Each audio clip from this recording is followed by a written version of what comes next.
Hello, Sam here, editor of Oracle Time, and today we're going to do something a little different. Rather than just look over a new release, we're diving deep into the history of one of the greatest horological icons and most fitting names out there, the Jaeger-LeCoultre Reverso. Oh, and apologies in advance for butchering every name I say. Like many a solid watch design, the Reverso was born of necessity. Yet while the Submariner was built to conquer the depths, the Carrera for a day at the races, and the Santos so that Cartier's mate could read the time flying, the Reverso has slightly more upper crust roots. The genesis of the unique design came from the 1930s and the British Army, more specifically the polo-playing officers.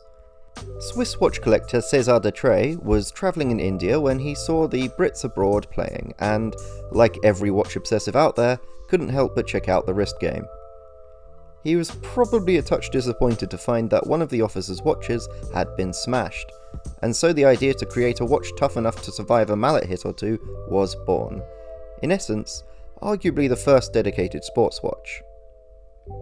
The man Trey went to was none other than Jacques-David Lecoultre, the then movement manufacturer who went to Jaeger SA to see about getting a case made to match. Jaeger in turn contracted Frenchman René-Alfred Chauveau, who had one of the most novel ideas for a case in watchmaking history. Rather than simply reinforce the front, perhaps with a second layer of glass or an obstructive bezel, Chauveau's solution was far more inspired. Have the watch flip over, presenting a solid steel caseback instead. And so the original Reverso was born. The first Reverso model of 1931 came in at 38mm long and 24mm wide. It kept things nice and simple with hours and minutes only, making for a sleek, elegant, and purely Art Deco timepiece. Needless to say, it wasn't just a success amongst polo players. The caseback was more than just protective, it was a canvas for plenty of personalisation, be that engraving or enamelling. Plus, as anyone that's worn a Reverso for more than 5 minutes knows, it's a damn satisfying watch to play around with. Even better, before the Reverso was even a year old, the makers brought out striking new colours to make the most of those Art Deco vibes. In 1934, Jaeger and Lecoultre, still separate at this point, brought out the small seconds variation, and in 1937 they ended the whole will they won't they of their partnership and officially merged, in good part thanks to the Reverso's success. From then on, the watch remained one of the most iconic timepieces in existence. It wasn't all that easy though.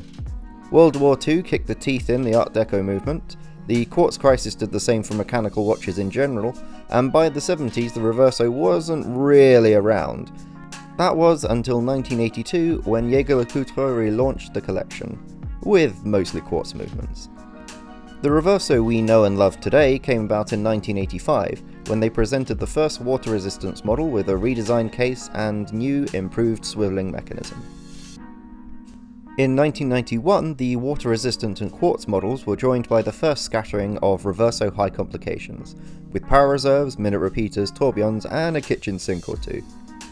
There have been plenty of variations since, of different sizes, dial layouts and the like, all of which were linked by that iconic rectangular design.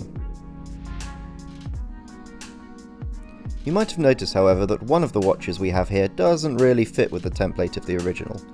If you flipped it over in the hopes that the crystal wouldn't get smashed, you'd just smash a different one.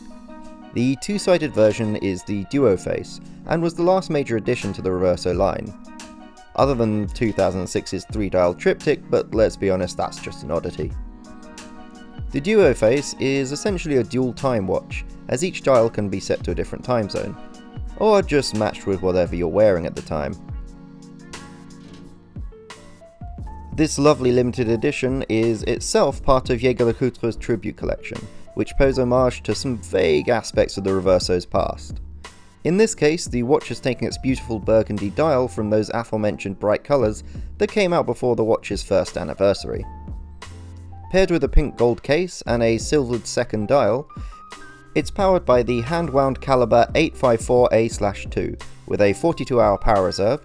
Given it's doing double work, that's not too bad at all, and set on Cordovan leather and canvas strap courtesy of Casa Fagliano.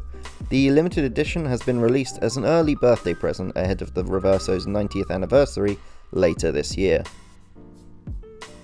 That means, of course, a limited edition of 190 pieces, available exclusively in Jaeger boutiques for a price of £21,100.